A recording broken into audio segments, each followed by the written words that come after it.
Oke, selamat datang kembali di kelas konten kreatif 2. Oke, pada pertemuan kali ini kita akan belajar how to operate this camera.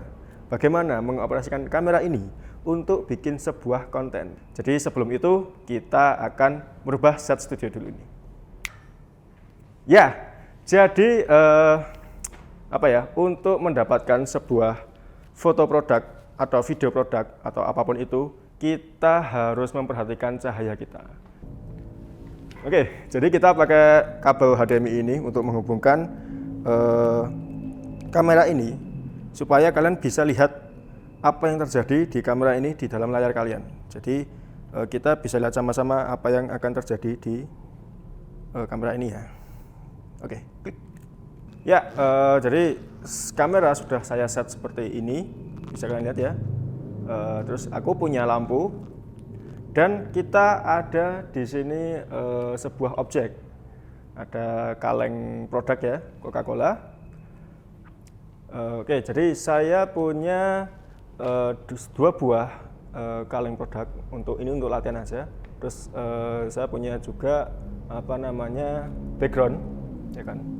Ini saya lihatkan ke kamera ya. Oke, sekarang kita fokus ke dalam hal tampilan dari kamera ini. Seperti kalian lihat ya, ada yang namanya, yang paling kiri dulu, ada 1/50, terus ada f3,2, terus ada mm-0,3, sama ISO 800. Oke, jadi yang kita pergunakan dalam sebuah pembuatan konten ya kan, kita tuh mengkombinasikan ketiga unsur dari angka-angka ini. Jadi ada yang namanya paling kiri 1/50 itu namanya shutter speed. Jadi shutter, apa itu speed? Shutter itu di dalam sebuah kamera itu ada yang namanya penangkap cahaya. Dan speed itu kecepatan. Jadi kecepatan shutter itu menangkap cahaya. Maksudnya apa 1/50? Jadi 1/50 itu berarti 1 detik per 50 kali shutter. 1 detik ada 50 kali 50. Seperti itu.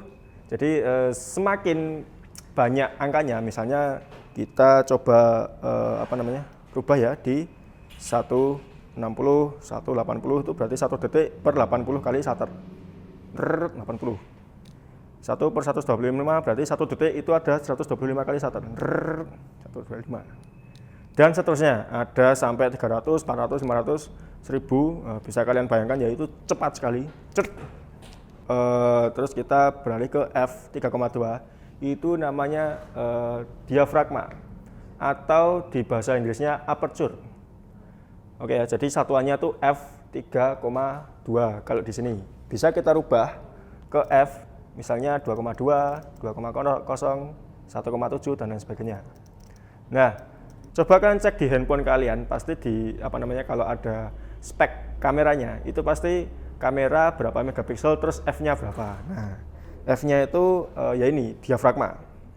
Bagaimana cara diafragma bekerja? Diafragma itu seperti mata retina kita. Mata kita. Jadi dia beradaptasi terhadap cahaya.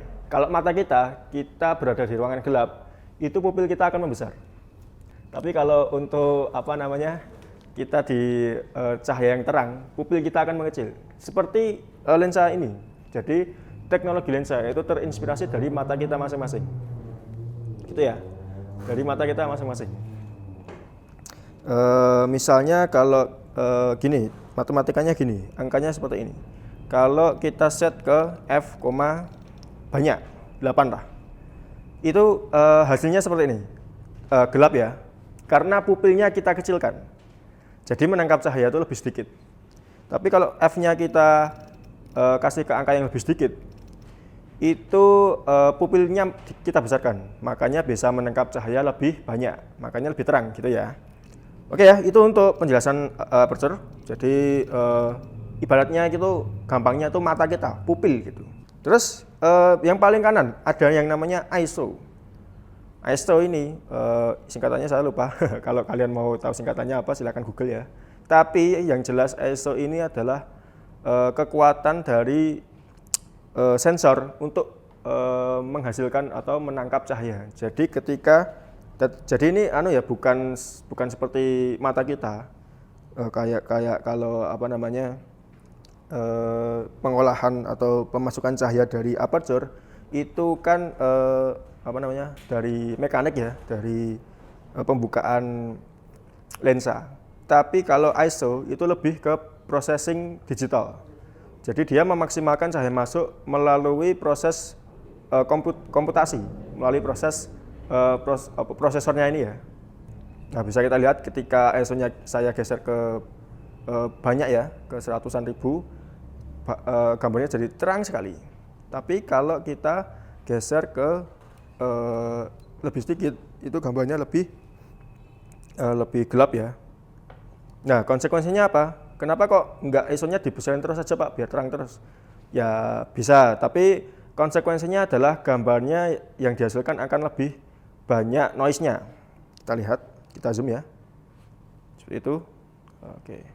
Jadi lebih noise kalau dari sini kelihatan noise ya, tapi kalau dari layar saya belum tahu.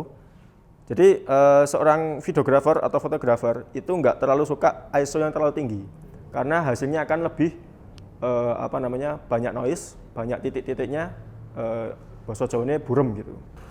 Itu ya. Jadi ISO saya sarankan maksimal itu ada di 4000, 5000. Selanjutnya kalian jangan sampai ya 3000 itu sebenarnya udah noise ya kalau kamera DSLR. Tapi berhubung kita pakai mirrorless itu noise-nya lebih sedikit minim, lebih sedikit halus.